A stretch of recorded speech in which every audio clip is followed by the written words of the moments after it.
Come on down to Fazbear's Fright, the attraction that contains horror, the likes of which you have never seen, based on old legends of a decrepit pizzeria.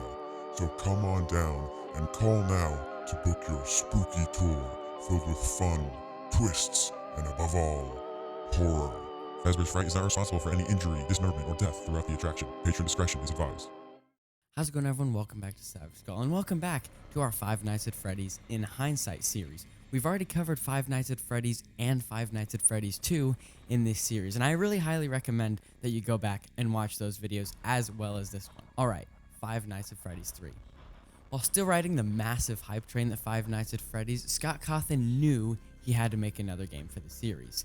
And Five Nights at Freddy's 3 was even rumored to be in the creation status by the time Five Nights at Freddy's 2 was released. Now, this rumor wasn't super widespread until the teaser on scottgames.com read, "Until next time, so long as you brighten the image." This line threw people into a frenzy and into a list of ongoing questions. Was Five Nights at Freddy's 3 coming out? Was this a new type of game? Is it over until next time? I still think to this day that some people thought that this meant it was over, and partially me too. I thought that it was over. Saying until next time meant till next time because I'm done making games. However, that was not true, and Five Nights at Freddy's 3 was super hyped and was announced with a bunch of teaser images. Unlike the last In Hindsight video, I'm not going to go too far into talking about those teaser images, mostly because a lot of them are relatively similar. There are a few character teaser images like the Chica and Foxy teaser image, as well as a Balloon Boy teaser image. There is one teaser image in particular I would like to go over, and that is the teaser image of the box of animatronic parts that would later be seen in Five Nights at Freddy's 3 with the 3 over it. And if you brighten the image, there is something lurking there. I really want to talk about this teaser image because it sparked the stupid theory of Springtrap being a combination of all animatronics, and we began calling him Amalgamation, which would actually inspire the creation of Ennard later in the series. Everyone knows about it by now, but for those who don't, I want to talk about how Five Nights at Freddy's 3 was actually released on GameJolt before its release on Steam. Scott had made a post saying that someone had hacked him and released the game on GameJolt.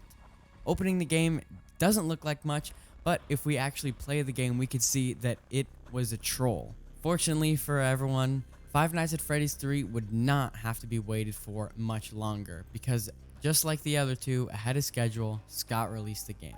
Alright, I guess I'll talk about this game. Five Nights at Freddy's 3 was kinda bland, and I still feel that way to this day. It just feels kinda rushed, and back then and still to this day, it doesn't feel as polished or as intriguing as Five Nights at Freddy's and Five Nights at Freddy's 2. I just didn't like it. By no means am I saying Five Nights at Freddy's 3 is a bad game. It just goes to show how time and effort can greatly increase my enjoyment of a game. Five Nights at Freddy's 3 was rushed and released early, just like 4 months after the release of the second game. The gameplay is the most boring aspect of this game, and I guess I'll just have to talk about it. The game relies on 3 main mechanics: the cameras, the audio, and the maintenance panel. While the cameras in this game are very similar to Five Nights 1 and Five Nights 2, the cameras in this game are actually to be used, unlike the other ones where I explained that in later nights the cameras were not to be used that much, only to wind up the music box or keep Foxy at bay in Nights 2 and 1 respectively. But in this game, you actively have to keep looking for Springtrap throughout the cameras. Since there's only one animatronic, there's a lot of characters in this game, but only one physical animatronic in this game, it's very important to keep looking at him and keep making sure where he is. The audio cues you use in this game are actually to be used to your advantage, unlike the other ones. There are some audio cues that you can use to find out where things are throughout the attraction, but the audio cues in this game are used to your advantage. You can use the Balloon Boy audio cues from Five Nights at Freddy's 2 to lure Springtrap, and he will go towards that room, so long as he's not too far away, which makes sense. If I heard something in a room really far away, chances are I wouldn't actually hear it that loudly and wouldn't be intrigued to go towards it, which is something I really like about this game. The audio cues you can listen to are the audio cues of Springtrap being in the new vent system. The vent system I'm not covering as a specific mechanic like I did in Five Nights at Freddy's 2 because it is basically just the same as the cameras. There are no vents leading to your door specifically. The last thing you need to keep track of is the maintenance panel, which is used when things go out of service. There's a lot of maintenance required and doesn't make a whole lot of sense to me story-wise. Technically, this game takes place in the future in 2023 or 2033. So basically, the fact that you're using old electronics kind of throws me off, but the maintenance panel is used to fix the things that go awry. The cameras can go awry, making it impossible for you to see Springtrap throughout the cameras. The audio systems can go awry, making it impossible for you to lure Springtrap throughout the cameras. And the ventilation system can go awry, which makes you hallucinate and see a bunch of the characters.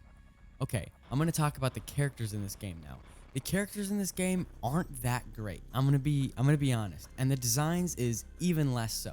All the characters basically rely on the exact same mechanic, and they're pretty much just reskins of games before it. So let's start with Phantom Balloon Boy. Phantom Balloon Boy doesn't kill you in this game, and he appears on cam 7, I believe, and if you look at him too long, he'll jump scare you. Phantom Foxy appears in your office, and if you look at him too long, he'll jump scare you. Phantom Freddy appears walking outside your office, and if you look at him too long, he'll jump scare you. Phantom Chica is the same thing as Nightmare Balloon Boy, and if you look at her too long in the cameras, she'll jump scare you. See where I'm going with this? All the phantoms kind of rely on the exact same mechanic, and they all have the exact same outcome. None of the phantoms scare you, but they do put a dull on your systems, making you have to flip up your maintenance panel. Now, the introduction of the phantoms does kind of make sense with the gameplay loop of Springtrap, and you need to lure him to keep him away from you throughout the night, and the phantoms make it harder to do that, but all the phantoms have the exact same effect on you, and it's not that great. Phantom Puppet kind of has something different, and Phantom Mangle. Phantom Mangle, I forgot to mention, just plays ear-piercing static, and it makes it super, super hard for you to concentrate, and Phantom Puppet prevents you from using anything, kind of like the other ones do, but Phantom Puppet, you aren't even able to repair anything. So I guess Puppet and Mangle are a little bit different. The designs in this game are absolutely terrible. It looks like absolutely no work went into making the phantoms other than dragging a contrast and hue slider, because every single animatronic in this game who's a phantom is just a reskin of a previous game. However, they are from different games, which does surprise me and still surprises people to this day. Foxy is in his Five Nights at Freddy's 2 form, and he looks gray, sickly, and a little bit green. Chica is in her Five Nights 1 form and kind of looks like a watermelon. Freddy is in his Five Nights 2 form and looks a lot like Chica. They basically all have the same color scale, but it does make sense to the story given that they're phantoms. Mangle and the Puppet are the only ones that were only in Five Nights at Freddy's 2 and appear in their Five Nights 2 form, because guess what? There was no Mangle or Puppet in Five Nights at Freddy's 1. Shocker, wow, I know. A lot of people debate that, but whatever. The story in this game gave us a bigger idea of who the killer was and who stuffed these animatronics in the suits in the first place. Ironically, the killer himself ended up in an animatronic suit and is stuck. He is Springtrap. The killer is Springtrap. Just like I said in my last video, a lot of people thought the killer was the phone guy, but that was disproven in this game. There are two different endings to this game as well, being the first time that a FNAF game had two different endings or ways to beat it. The first ending is the true ending, which is the bad ending. The bad ending, which is the easier of the two to get, just involves you beating the base game. The good ending involves you glitching minigames and heck finding minigames in Five Nights 3. The minigames aren't that good. BB's Adventure, Mangle's Quest, Puppet. There's a lot of weird ones, and then you end with the Happiest Day minigame, and if you can glitch through that game and beat that game, then you get the good ending for some reason. It is really, really hard to find these minigames and then glitch them in ways in order to beat these minigames, because beating these minigames straight up doesn't give you the good ending either. You have to glitch through the game to get to the minigames, and then glitch through the minigames themselves, which to me is really surprising how people were able to glitch through them and get the good ending so quickly. The community did return after the release of this game. Game Theory did a few videos on this game, more than one, and unfortunately he had to split some of them up due to he got a copyright strike on his channel. The Living Tombstone released one of the strangest songs, Dying of Fire, which honestly I really, really like today, but at the time I did not like that song whatsoever. But to me, it is really, really fun to listen to today. So is this game scary to me? No, it's not scary to me. In fact, it's less scary than Five Nights 2. However, unlike Five Nights 2, it's not harder than it is scary. This game is actually way easier than both of the games before it. A lot of people are going to disagree with me, but I think that any person, regardless of skill level, will be able to beat Five Nights at Freddy's 3 due to the fact that all you need is a lot of patience because the gameplay loop is incredibly boring and not really scary. You're warned every single time a jump scare is about to come, sometimes not with Springtrap, but the blaring red lights make it obvious that he's on his way quickly. Sometimes he runs across the room into the side of your camera, and guess what? You know exactly if you put your camera down, he's gonna scare you. The phantoms all make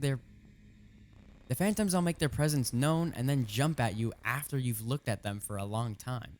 So where would I put this game on the scare factor today? Probably a 3.5 out of 10. I know that sounds really low given the fact that it is a horror game, but in terms of horror games, it's just not scary.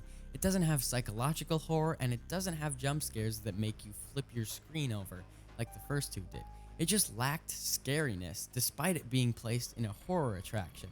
I am making an animation video where I criticize the gameplay more in depth, so if you'd like to go see that, please leave it in the comments below. It's coming out very soon, hopefully after this In Hindsight series. So where will this game go on the tier list? Honestly, out of all the tiers, I think I'm going to have to put it at C or D tier. Yeah, let's go D tier. Honestly, it just wasn't that polished and it just wasn't that Five Nights at Freddy's game.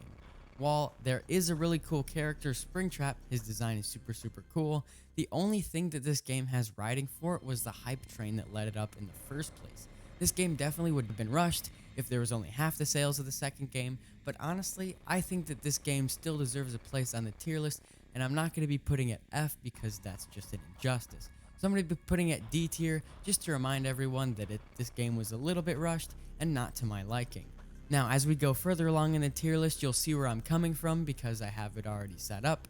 But if you disagree with anything, please let me know in the comments below. I love having criticism and I love talking about FNAF in terms of the games with other people.